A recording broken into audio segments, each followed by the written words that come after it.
Hello, everyone. My name is Maria Jalal, and I am an American expat living in France. And this is my walk away video. And I want to thank Brandon for starting this movement and for inviting us all to participate. Even though I walked away a long time ago, it was probably in the late 1990s. And so this is my story. I came from a very democratic family. I'm from Pennsylvania, where the Democratic Party is very strong, especially in the coal region, where my family is from coal miners and the unions are very strong. So there's a real big emotional attachment to the Democratic Party. And I just always grew up that way. And I became very politically active as a teenager in high school. And even next to my yearbook picture as a senior in high school, my goal in life was to see Ronald Reagan out of office. I was, a little Miss Hippie poster child for the Flower Child movement. And I went to a very liberal college and I majored in English and also Afro-American studies. And with my family, I was just always dedicated, to the underdog and serving the poor and social justice. I was one of the original social justice warriors, as anyone can tell you.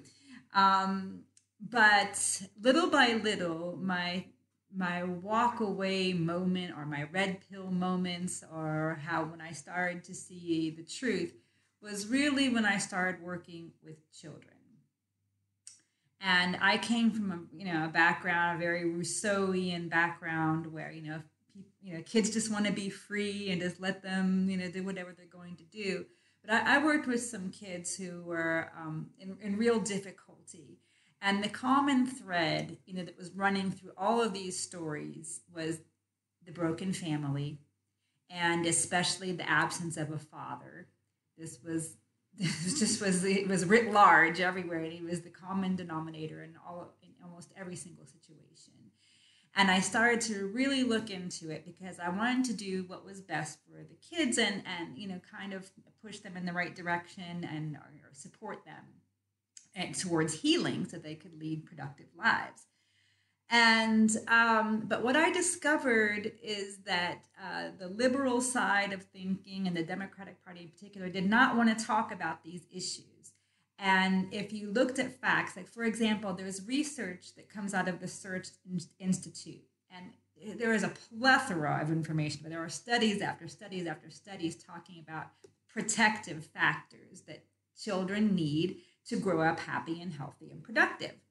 And there's a myriad of things, but one strong factor is growing up in a two-parent family with both biological parents. That the children who grow up in a two-parent family with their biological parents do better psychologically and academically, emotionally, in almost every single way. Eating together as a family, that's a protective factor. Attending religious service, at least once a week is a protective factor. It's just what the science shows, that if there are more and more of these factors, then the happier and healthier the kids are going to be, and the happier and healthier the society is going to be by extension. Now, of course, not everybody can, has all of those pieces together. And I'm the first one included in that list. But the facts are the facts, and we owe it to the kids and their families to tell them the truth and to help them find hope and healing. I mean, that's what this is all about. That's what I thought. Being a Democrat was all about. Was helping people out of poverty in a real way. That old expression of you can give a man a fish, or you can teach a man to fish, and he'll learn. He'll be able to eat forever. I mean, I espouse that belief.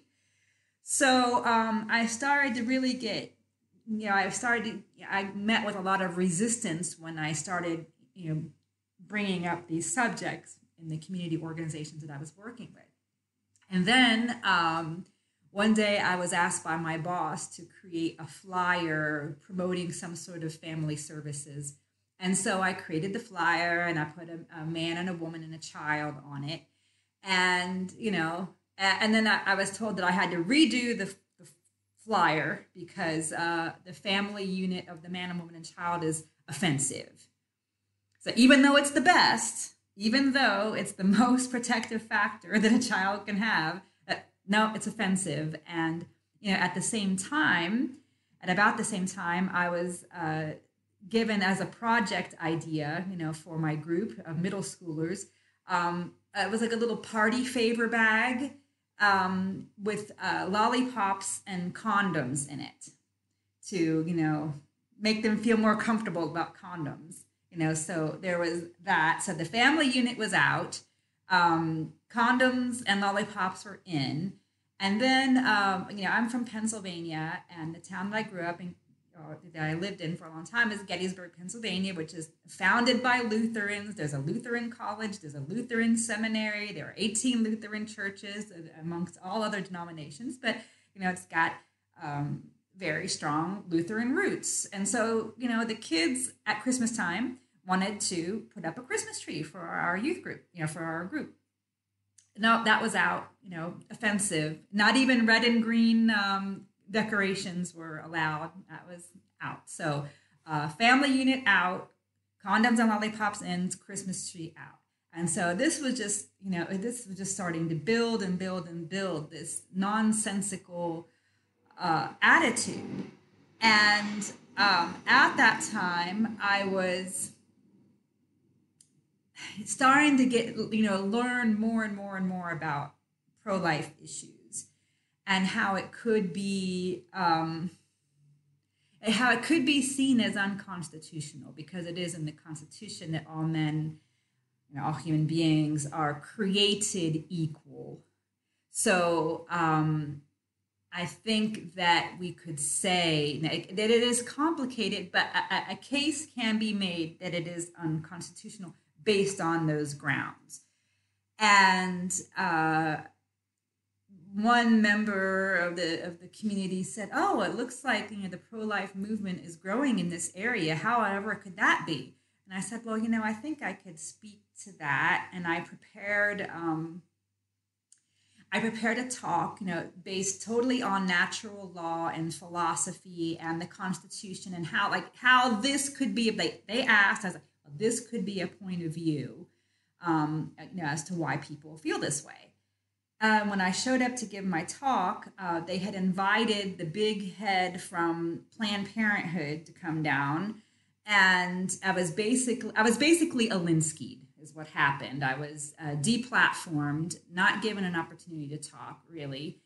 And, and he was able to distribute his flyers about how we needed to,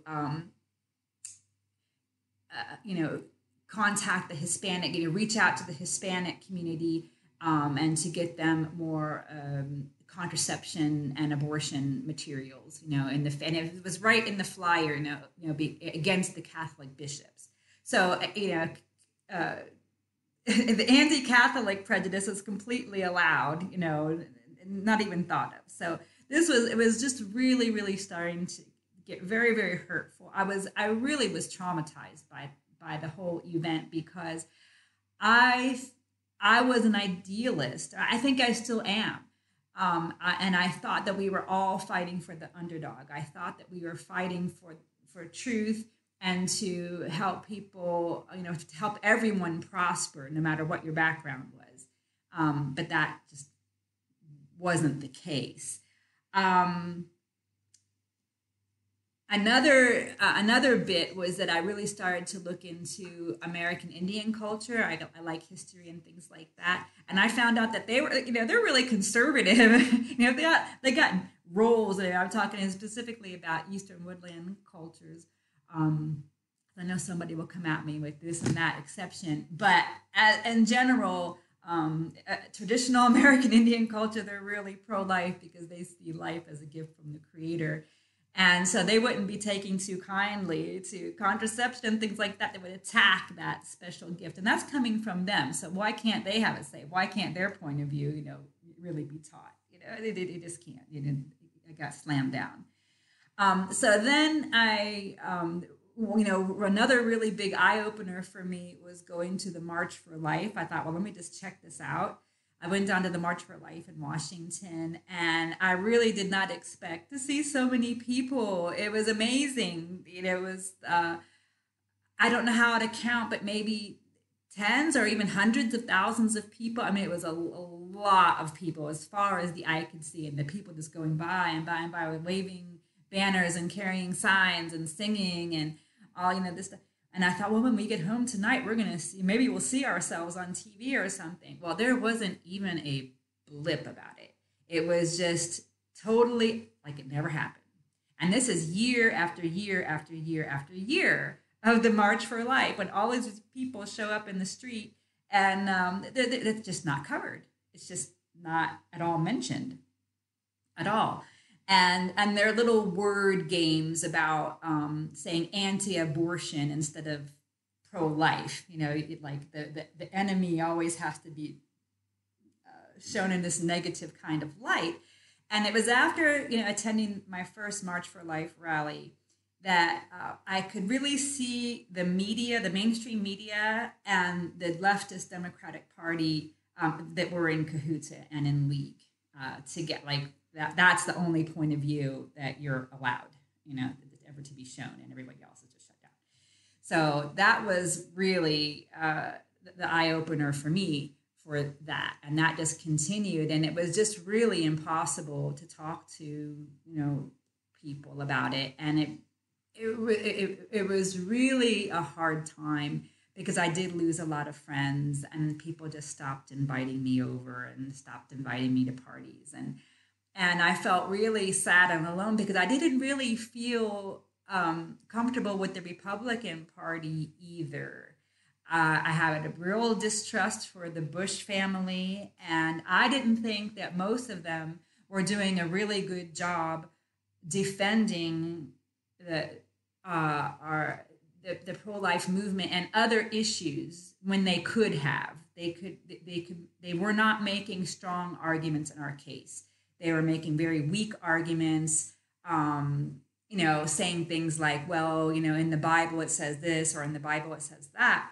But that's not really an appropriate time. I mean, there's scientific reasons to be pro-life, or a myriad other issues, but they just wouldn't talk about it in a convincing way. So they were really doing us a disservice. Then the opportunity came under Title X to do abstinence education.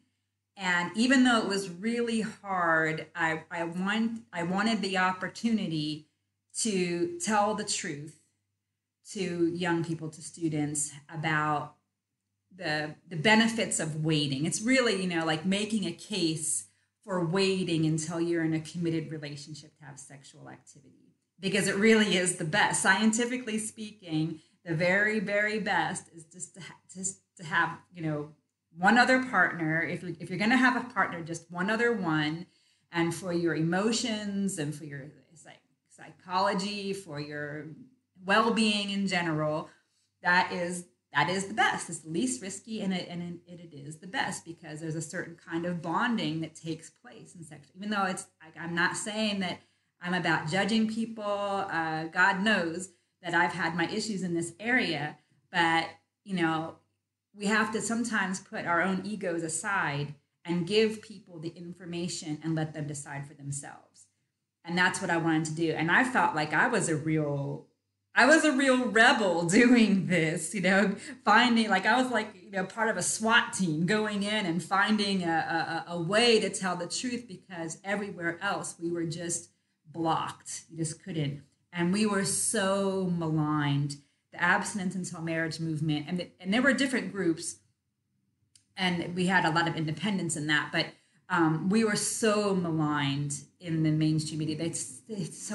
They told so many vicious lies about us, and I was shunned in the community. The kids loved us. I had lots of kids who came out and actually taught with me, and who were part of the program. I had a team of 100 kids every year who would come out, and they felt so strongly about it for reasons of social justice, to be honest, that they were part of it too. But we were just maligned. The schools loved it, the kids loved it, the parents loved it. One of the comments we got was that, well, this really made me think, And so that was really, really hard. It got harder and harder and harder to go to family gatherings and other kinds of things because, even my job, even what I do was just, walking through a minefield talking about it.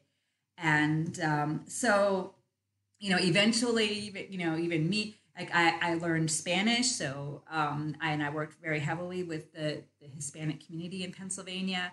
And even that, people couldn't help. Some people couldn't help, calling me racist. But the especially during the Trump election, I was a proud voter of Trump. I enjoyed every minute of it.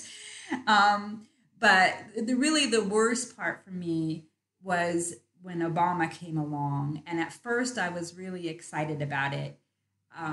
Because I want to see everybody succeed, and I thought, well, this is a great chance, and this could be a really great role model for the kids, and maybe for once, making a correct English sentence will not be seen as a white thing. As an educator, this was always a struggle to help to raise the bar, but that didn't turn out to be the case. He was not a good leader. He did nothing for the African American community. Things just got worse. And I started to find out about his allegiance with Alinsky style politics and how his community organizing was actually based on Saul Alinsky's rules for radicals and his techniques. And when I looked into that and I saw how communist it was and how bullying and thuggish, I thought, ooh, this isn't good. This isn't good at all. This is not good for America. This is not good for the culture. This is not good at all. But whenever I tried to talk about these things, the only explanation for me not wanting to vote for Obama was that I was a racist and I wasn't ready for a black president. That was the only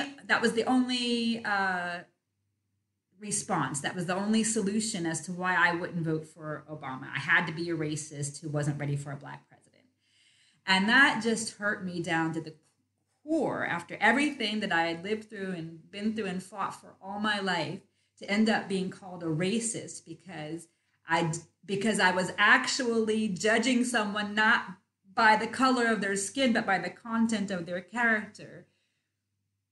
That was really hurtful. And it began the experience of a long, lonely time where I just learned how to be quiet and do things on the down low. Because sometimes it just wasn't worth it because the backlash was just too disruptive for everyone involved. So basically, that's my story. I'm so happy to be part of this movement and to find solidarity with other people who have shared a similar journey. And I hope that together we can find strength and extend the olive branch to our brothers and sisters who are still under the cloud. And I hope that one day soon we'll all be able to rejoin our families at the table and be invited to cocktail parties again and enjoy a prosperous future together. And so God bless all of you. God bless America and 1776 worldwide.